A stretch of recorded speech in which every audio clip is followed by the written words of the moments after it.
While we have flown Starship in the past, this will be the first attempt of Super Heavy and the first opportunity to validate how the two vehicles operate together. Any data that we get that helps improve the future builds of Starship will be considered a success for the purposes of today's test. Every milestone beyond that is icing on the cake. The further we fly, the more data we can collect. If all goes well, today's flight test could last as long as 90 minutes from liftoff to an expected hard ocean landing for Starship. Whether we end the test with a hard landing or a rapid unscheduled disassembly, or some combination of both, excitement is pretty much guaranteed. Now, if it does all go well, Super Heavy will fire up its 33 Raptor engines and it'll lift off from the launch pad down in South Texas. About 3 minutes into the flight, we're going to hope to see the Super Heavy separate from the Starship spacecraft. It'll then perform a flip maneuver. So there's that. You can see that on your screen. And then it'll boost back in order to make a hard landing in the Gulf of Mexico. And while that's happening, we hope to see Starship's 6-second stage engines ignite and watch as Starship coasts for about an hour at altitudes ranging between 150 and 250 kilometers before re-entering Earth's atmosphere and make its own hard landing in the Pacific Ocean about 250-ish kilometers offshore. Now, we are getting great camera views right now, but that's because we are on the launch pad, so we've got umbilicals and connections straight to the vehicle. But we aren't expecting to get very many good views once we get past booster separation. Yeah, we do promise, though, for any views that we do get, we will share them in real time. We are watching live with you all, so we're excited to see those views ourselves as well. Now, in a little bit, we are going to take a closer look at the vehicle and the launch pad. But first, today is a super exciting day. Everyone on the teams across Starship have been preparing, doing a number of tests and dress rehearsals for today's launch attempt. Yeah, that's exactly right. In fact, we saw a nice little recap of those tests in the intro video to today's webcast. For those of you that are following along, you know that many of those tests ended in those rapid unscheduled disassemblies, or RUDs, as we like to call them. And it's been a long road to today. Just in 2022 alone, we had 9 static fires. We've had a couple of wet dress rehearsals. And of course, the launch control team has done numerous simulations as well. So major shout out to the teams that have been preparing for today's full up integrated test. In fact, we've got a shot of Star Command at the South Texas launch control team. Look at all the people ready for today's launch attempt. Yeah, that right there is our South Texas Launch Control Center. That is basically ground zero for everything that is happening today, in addition to a couple other control rooms that we have operating as well with operators on console, including the Mission Control Center here behind us here in Hawthorne, California. But with that being said, our very own Zachary Lupin is one of our SpaceX employees at our watch event in South Padre Island. Hey, Zach, how are things going on the ground? It is a great day for a test launch today, Kate. Hello, everyone. My name is Zachary Lupin, and I'm an avionics reliability engineer here at SpaceX, and I'm at the Cameron County Amphitheater, where a growing number of SpaceX employees are gathering to watch what we hope is the first liftoff of a fully integrated Starship. Now, the Starship team has worked incredibly hard for today's launch test. Over the past weekend, teams held a launch readiness review, which included a comprehensive review of all of our vehicle systems, looking at avionics, GNC, communications, software, structures, as well as our Raptor engines and propulsion in general. Now, we are only about 5 miles away from the launch pad, so it's a pretty good view for today. And as we get into as we start to approach T-0, everyone here is clearly very excited for the events that are happening today. So as we get closer to T-0, I'm going to throw it back to Hawthorne to talk more about our rocket. Awesome. Thanks so much, Zach. And we've actually got a little bit of a crowd forming behind us, too. Now, we've got a shot of Starship on the screen. The entire Starship structure you see is made of stainless steel. And when that's fully stacked, it stands about 120 meters tall and about 9 meters around. To help you give a sense of just how big that is, we've captured a video of some of our teams doing final integration prep work in advance of today's test flight. Just like Falcon 9, Starship has 2 stages, which we will talk a little bit more about in a minute. But in addition to those 2 stages, Starship actually has a 3rd stage called Stage 0. It consists of all the launch pad infrastructure built around the rocket. You can see a great view of it there on your screen. It's truly an engineering feat in its own right. And I feel like it's something we don't talk about very often. There's a lot of infrastructure that goes into fueling and preparing the launch vehicle before a large test like this, really any launch.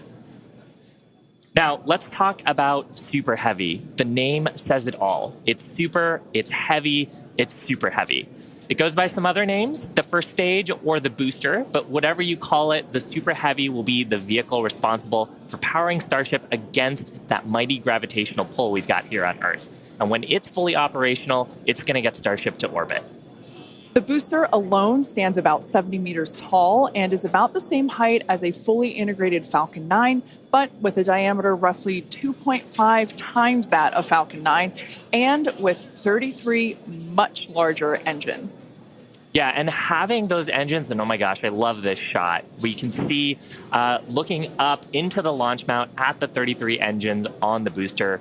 Those are each of the Raptor engines that's going to power today's launch attempt. Yeah, this is an incredible view. One of my favorite views that we're going to get today.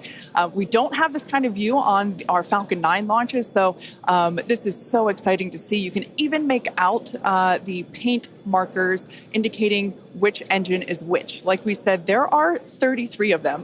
So there's a lot of fire that's going to be coming out from those engines in just over 31 minutes from now. As we mentioned before, there are 33 of them on the Super Heavy, the booster, and we don't see it right now, but the cluster in the center are the ones that are actually going to gimbal and help steer the booster back down for its water landing in the Gulf. Yeah, and they're a little bit different, Kate, than our Falcon engines. So on Falcon, we use a gas generator cycle. Here's a fantastic shot, actually, at the inner stage, so we can see the 6 engines that are on the ship side, 3 gimbaling in the middle, and then the vacuum engines. You can see 2 of them, and the other ones on the other side of the cluster in the middle here. So Raptor's a little bit different. It uses something called stage combustion, which means we basically pre-burn both the fuel side and the aux side, and then get those up to the right temperatures and pressures, and then mix them in the combustion chamber. It allows us to get higher thrust and higher efficiency on these engines than on Falcon 9. Now, Super Heavy also has 4 grid fins to assist with orienting itself during the return back to Earth, as today is the fully integrated flight test. And the first one, we're focusing on safely testing just the fundamental systems and operations on the vehicle. So what that means is we won't be attempting to land on land today. Instead, Super Heavy is going to be making that hard water landing in the Gulf. Starship, or the spacecraft, is the 2nd stage and makes up the top portion of the vehicle. It's designed for carrying passengers and cargo between destinations on Earth, Earth orbit, and planetary destinations. It stands 50 meters tall, a little taller than the Statue of Liberty. It's comprised of 6 Raptors. We saw those just moments ago. 3 of them are optimized for sea level, and the other 3 are vacuum engines, and they're optimized to operate in the vacuum of space. They provide a maximum of 258,000 tons of thrust in vacuum. The spacecraft is also outfitted with 4 flaps to help aerodynamically control the vehicle's attitude during atmospheric flight and enable precise landing at the intended location. You can see a view of those flaps there. Now you can see the entire stack is vertical, and that's because Starship is designed for vertical takeoff and landing, as opposed to taking off and landing like an airplane. And that's really important because we don't have runways on the Moon and Mars. Fortunately, gravity at both of those destinations is not nearly as high as it is here on Earth. On Mars, it's about a third of what Earth's gravity is, and on the Moon, the gravity is just a sixth of what it is here. So Starship can take off in both of those cases without needing the Super Heavy booster like we need here on Earth. Now, for today's test, Starship does not have its landing legs attached, and that's because we aren't going to be attempting to return to the launch site or land on land. it's going to be doing another hard water landing at the end of today's test. We can't wait. Starship is wrapped in a heat shield, which is composed of 18,000 hexagonal ceramic tiles designed to insulate the vehicle during atmospheric entry, where temperatures can be as high as 2,600 degrees Fahrenheit. The hex-shaped tiles, like these ones that we have here, roughly make up about 2/3 of the vehicle. There's a couple of different geometries. The one that I have is for the circular portions of the vehicle, so it has this curvature to it. And the one that Shiva has. Yeah, this kind is a hexagonal shape, and there's several thousand of these all across the body of the vehicle. And it's worth saying we need these because when a spacecraft re-enters from orbital velocity, it's going faster than the speed of sound and causes a lot of heat to build up that has to get dissipated by these heat shield tiles. Yeah, thing that's really cool about these is they're super lightweight. Even just holding them, we're able to even just like hear how hollow they are because of the construction. But they do a great job of dispersing that heat during that atmospheric reentry. We actually produce these in-house at what we like to call the SpaceX bakeries. And they're located in Texas and Florida. So it's something that we designed and build in-house. And like we said, there's thousands of them.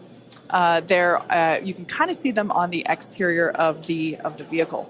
So at this point in time, we are at T-minus 27 minutes and 18 seconds. So let's head on over to John Innsbrucker for an update on the countdown. Hey, John. Thanks, Kate, and good morning. I'm John Innsbrucker, Principal Integration Engineer here at SpaceX. We're currently loading propellant from the ground system into both the first and second stages. Now, both vehicles use the same two propellants. Our fuel is liquid methane at a temperature of just over 100 kelvins, or about minus 272 degrees Fahrenheit. Now, this is a different fuel from Falcon 9, where we use RP1 kerosene. And our oxidizer is liquid oxygen, the same as Falcon 9.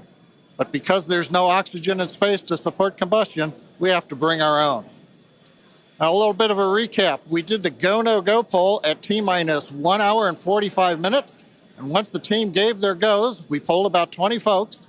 We started loading propellants onto the booster at T-minus 1 hour and 39 minutes. And at T-minus 1 hour and 22 minutes, we began propellant loading of the ship, the second stage on Starship. Now, LOX loading of the second stage main tank is almost complete right now, but we'll actually stretch it out and wrap it up and finish at T-minus 5 minutes. And then at T-minus 3 minutes, as the booster finishes loading, the vehicle will be fully loaded with just over 10 million pounds propellant. Now, currently in the countdown, we've just passed the T-minus 26 minute mark. The good news is weather's looking good. You can see the blue skies there on the camera views from the drone. The only thing we're watching is winds. They are within limits at ground level. We expect they may pick up a little bit as we get farther into the window should we need to go that far. But the good news right now is that the weather is looking good. The range also is looking pretty good. We've moved almost all the boats out of the keep out zone overnight. We are working one, but we're still underway. And right now, as a reminder, if for any reason we do not make our test flight today, we have backup launch windows. This could be either 24 or 48 hours after today, and it'll depend on how far we get into the countdown. But coming up on 25 minutes to go, everything is looking good, Kate. In order to make life multiplanetary, we need a fully reusable vehicle that's capable of carrying a huge amount of cargo and a lot of people to orbit and have a pretty quick turnaround. The idea is to effectively reuse launch vehicles just like airplanes.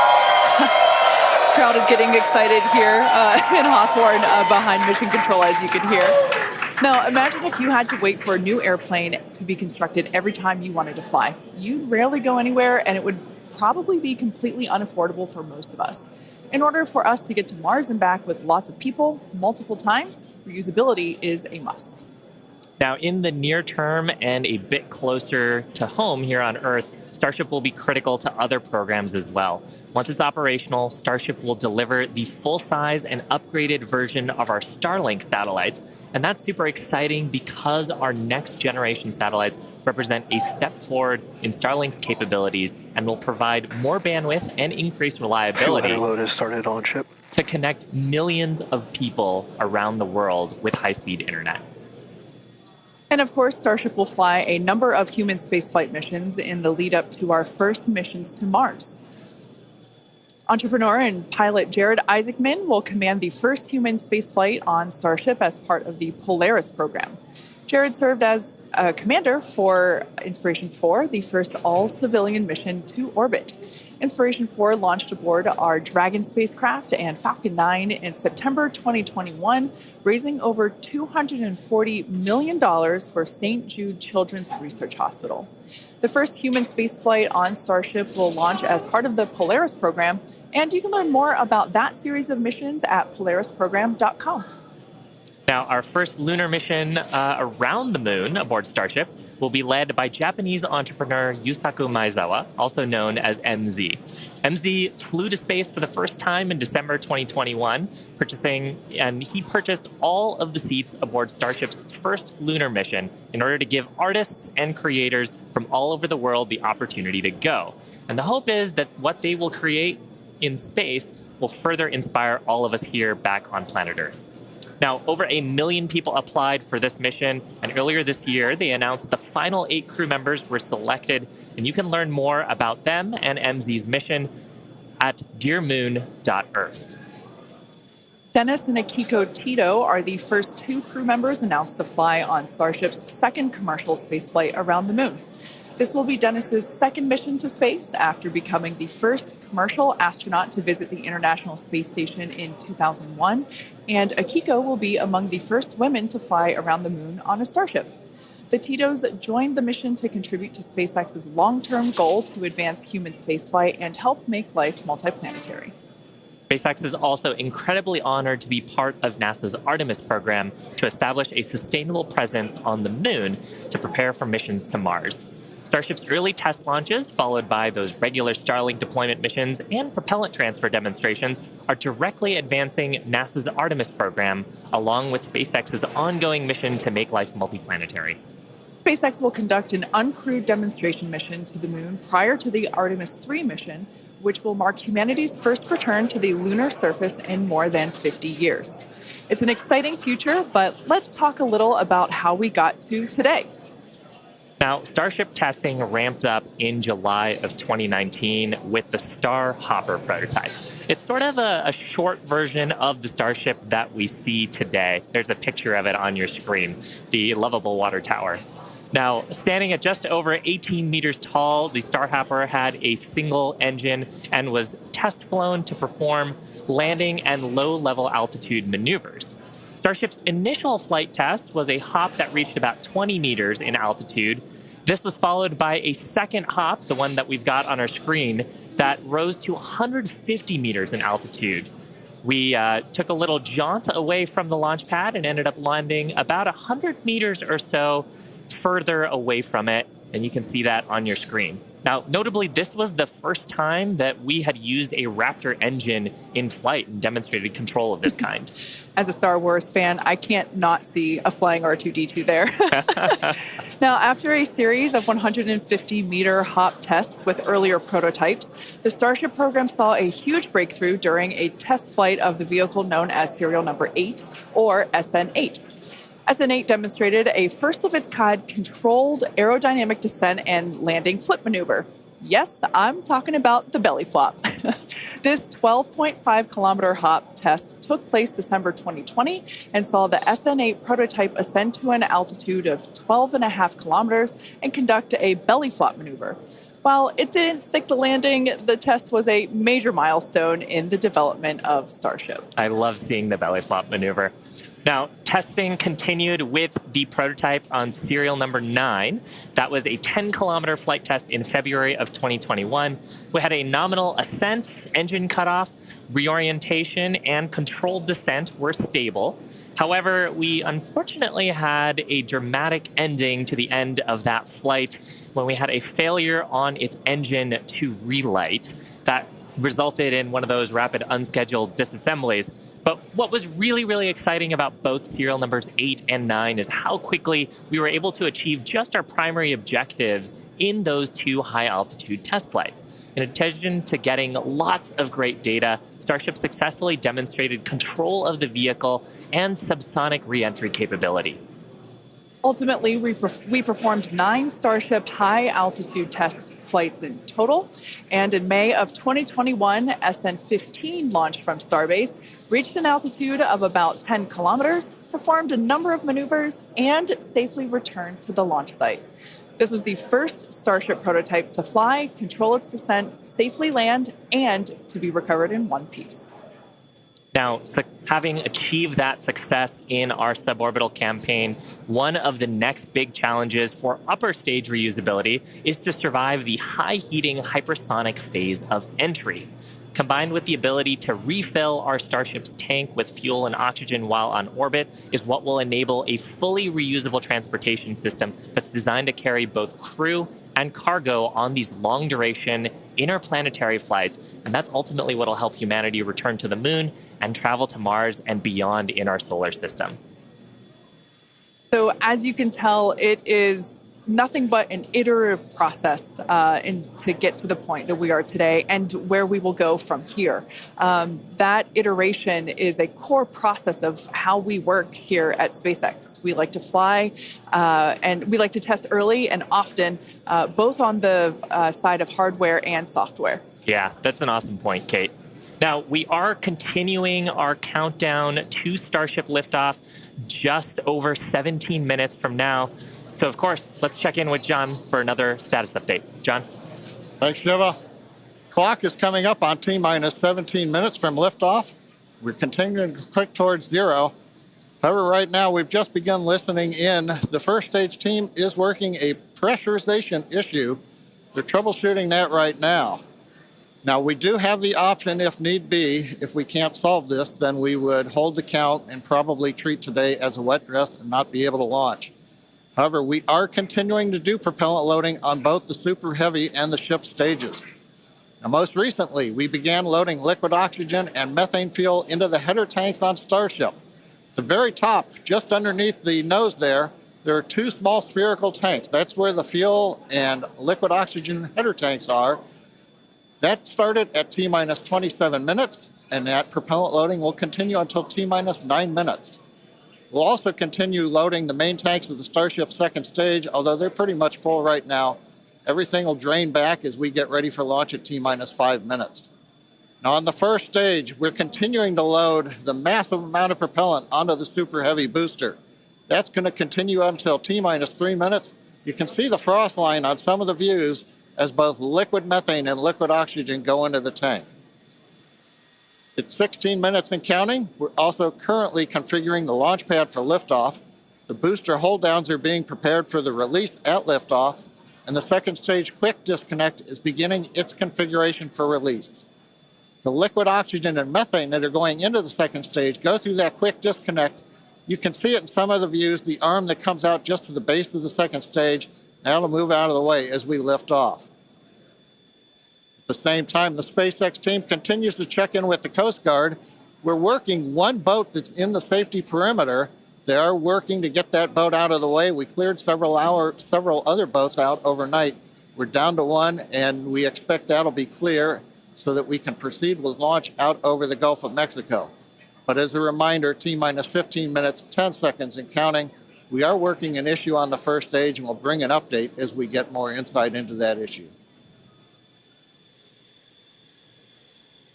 Now, today's test flight is taking place out of our Starbase facility in South Texas, and that facility has gone through a tremendous amount of change and growth in a really short period of time. Yeah, I mean, 3 years ago, not much even existed there. It was a very different scene, as you can see by that photo there on your screen. Fast forward to today, and the team is building out an entire production line. Yeah, last year they built 4 Starship Super Heavy boosters, 5 Starships, our 200 Raptor 2 engine, and this year they're targeting 5 boosters, eight starships in production for 2023. And really, you do need a production system to rapidly iterate, like we were talking about earlier, on the design of the vehicle as we learn more about it from these large tests. Yeah, absolutely.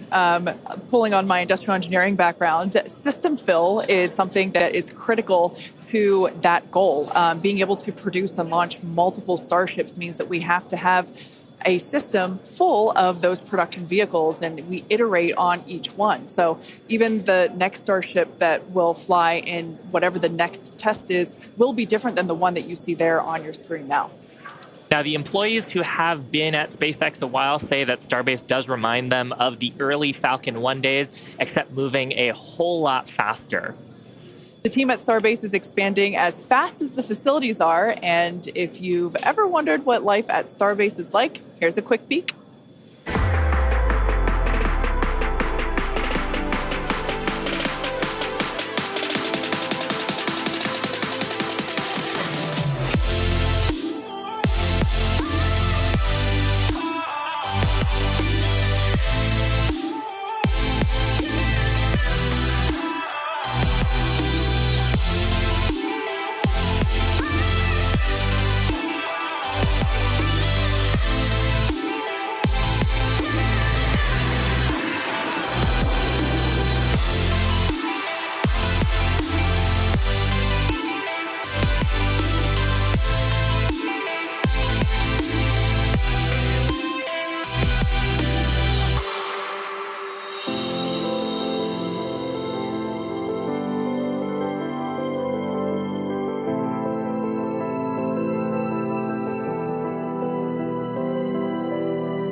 Starbase directly employs more than 1,800 employees and is actually the largest employer in the area.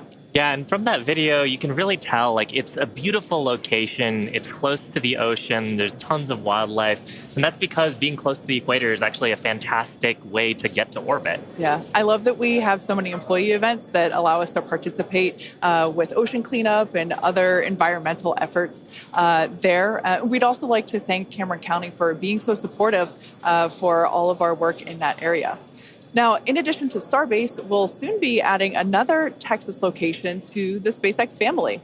We're opening a new facility in Bastrop, Texas, just outside of Austin, to support Starlink hardware production. The new facility will be over 500,000 square feet of manufacturing space, and the team has already started hiring. Now, we have all kinds of openings in production and manufacturing for technicians and leadership and manufacturing engineers and all kinds of site support roles. Basically, if you can think of a role, we're probably hiring for it. So if you're interested in helping expand human life to other planets or helping internet access here on Earth, consider becoming part of the SpaceX team at spacex.com/careers. Now, with that, let's check back in with Zach down at Starbase one last time before launch. Howdy, Zach. Hello, Kate and Shiva again. You can really feel the energy here at South Padre Island as more of the SpaceX team have gathered. We're standing just over 5 miles away from the launch mount, and so from here we've got a very nice view. I would basically say these are some of the best front row seats you could get, and might I add, beachside as well. Now, the Starship team has worked incredibly hard to get ready for this test, and we're all clearly excited for T0. And as we get into the final moments, one issue that could hold the countdown or cancel the test altogether is if a boat enters the safety perimeter. Now, over my shoulder is the Gulf of Mexico, which is normally very open to all of the boaters and fishers. However, today, SpaceX is closely coordinating with the United States Coast Guard to establish a safe zone and ensure public safety. and up to T0, SpaceX is in regular communication with the Coast Guard to ensure there are no boats in the area leading up to the launch. Now, fingers crossed that that does not happen. Now, I'll throw it back to the folks at Hawthorne as we get closer and closer to that T-0. To all of the voters and officials, however, today, SpaceX is closely coordinating with the United States Coast Guard to establish a safe zone and ensure public safety. And up to T0, SpaceX. We're just inside T-minus 9 minutes and counting. We're listening on one of the background loops right now. Flight director is talking about the issue we've had on first stage, working the pressurization system. Decision right now is that we are going to stop the launch for today. We're going to transition the launch attempt to a wet dress rehearsal. So that means we're going to continue with the countdown sequence of events. We'll continue loading propellant, finishing up here shortly on the second stage. We'll also continue loading propellant onto the first stage, wrapping up at T-minus 3 minutes. We're also going to go through pressurization steps, other steps of the countdown. This will be a full validation for the team, but currently the plan right now is we're waiting for final word, is that I think at T-minus 10 seconds, we will finally stop the clock and then recycle the countdown for today. Now we're inside T-minus 8 minutes and counting. We're continuing to load propellant on both the first and second stage. You can see the Starship second stage with the heat shield tiles there.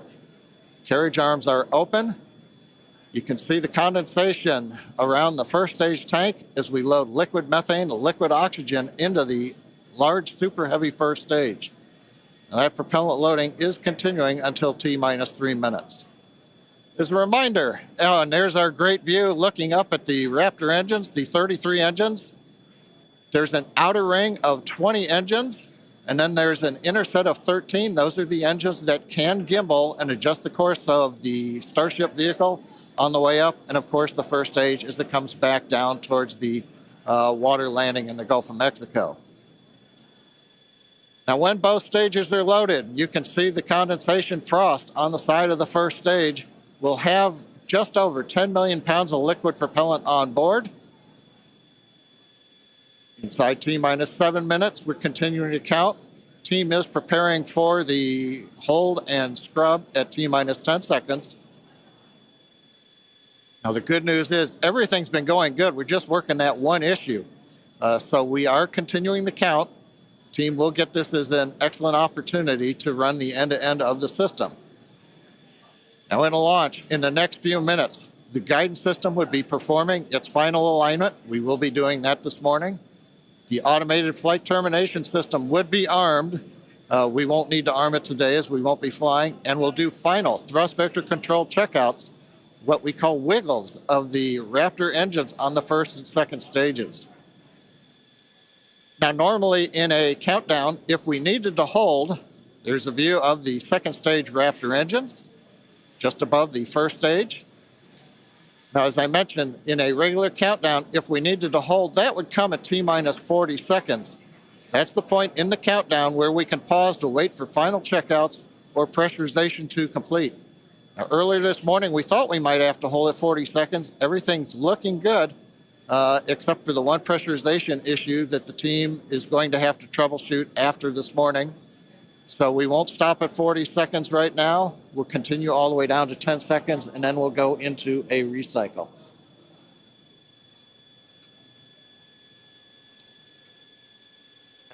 John, you mentioned that we're going to be jumping into a wet dress rehearsal here, and I actually now think we're coming up T-minus 5 minutes. Overall, though, Kate, Shiva, it's been a good day. It's a little sad listening to the flight director say that we're going to have to stop at 10 seconds. But I guess that's for everybody. It gives us a real run-through of the launch vehicle. Yeah, it's unfortunate. Of course, we wanted to see fire today and lift off. But that's okay. The point of the countdown is to allow the teams to progress to that T0 time in a coordinated fashion and really to unveil any issues prior to the ignition sequence. So the countdown did its job today. It allowed us to identify that press issue, and like John mentioned, the teams are going to work through it, and we are going to basically call it off at T-minus 10 seconds. But the integrated launch teams and us test, we are going to treat this as if it were still a launch day. We're going to do this, what we now call a wet dress rehearsal. Yeah, and we've mentioned the term a couple of times here. We call it a wet dress rehearsal because we are wetting the propellant tanks. We are loading propellant into the vehicle. We've talked about the frost line a little bit here. That exercises the stage 0 system, the ground system, all of our infrastructure that loads propellants onto the pad. That exercises our procedures for the mission control teams.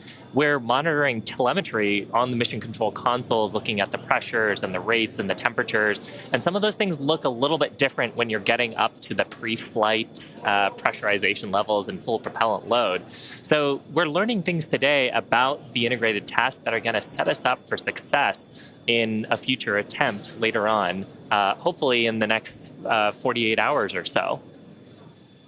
And Kate, like it's also worth mentioning here, we're still going to take the count through to a pretty around the T-minus 10 second mark. So we're really going to exercise everything that we would up until that point in the vehicle states and ground procedures. Yeah, it's like we said before, any data that we can collect today is super helpful. And that's exactly what we're doing. We are continuing to collect this data and allow the teams to have be better informed for the next attempt. Unfortunately, due to the needing to recycle the propellant, we are looking at a minimum of 48 hours until we are able to attempt this flight test again. So we're not quite sure what that timing will be at the moment, but we're looking at a minimum of 48 minutes. Of 48 hours at this point in time. But Shiva, exactly as you said, things look a little bit different on launch day. And we allowed the countdown to do its job, to basically get to this point, to allow the teams to work through the issues. And we're going to continue, like we said before, we're going to continue all this down all the way to T-minus 10 seconds. And that will really allow the teams to pretend like this is launch day and continue and gather that data. Yeah, Kate, it's on the one hand, it's a little bittersweet. On the other hand, we watched them go all the way through. First stage propellant load, just now wrapping up. The second stage, even the header tanks up under the nose of the Starship that you can see on the monitors. Actually, that all went very well today. The weather was excellent. Everything was looking good. Sadly, we just have the one issue, but that is letting the team continue to count down. And we're going to continue with it here until we get the clock hold at T-minus 10 seconds. Yeah, so for those of you that have just joined us, we're now at T-minus 1 minute and 30 seconds to what would have been the launch of our Starship flight test. But unfortunately, due to a stage 1 issue, we are going to utilize today as a wet dress rehearsal. Instead, we are not going to attempt launch. The teams are basically saying that we're scrubbing our launch attempt for today, and we are expecting a minimum of 48 hours in order to recycle. So it's all good news, though. There's nothing really to be sad about other than we had hoped to be able to lift off today, but that's okay. Now, one thing to point out for folks, when we do come back, when we clear this and we fly, one of the things you'll hear in the last minute, you won't be hearing us because we'll be listening to the countdown. But at T-minus 30 seconds, that's when the flight director would give the final go for launch. Love to have heard that this morning, but it's something to look forward to. Absolutely. The other thing to look at is at T-minus 6 seconds, we begin lighting the engines. Up on your monitor, you can see there, T-minus 40 seconds. We did hit the 40-second hold point, and they are holding for a moment. In the end, they will release that hold. We'll go the last 30 seconds. But yes, when we do get to day of launch, the last thing to look at is in the last 6 seconds, light the Raptor engines in succession. So unlike Falcon 9, we're going to have to do that a little longer. We're hearing right now the clock is going to hold here at T-minus 40 seconds. The Super Heavy and Starship are looking good. So with that, Kate, it's been a fast-paced morning. We got through it fairly quickly. But at this point, we're going to have to call it a morning. Yeah, that's right. So for those of you that have recently just joined us, we unfortunately had a hold on the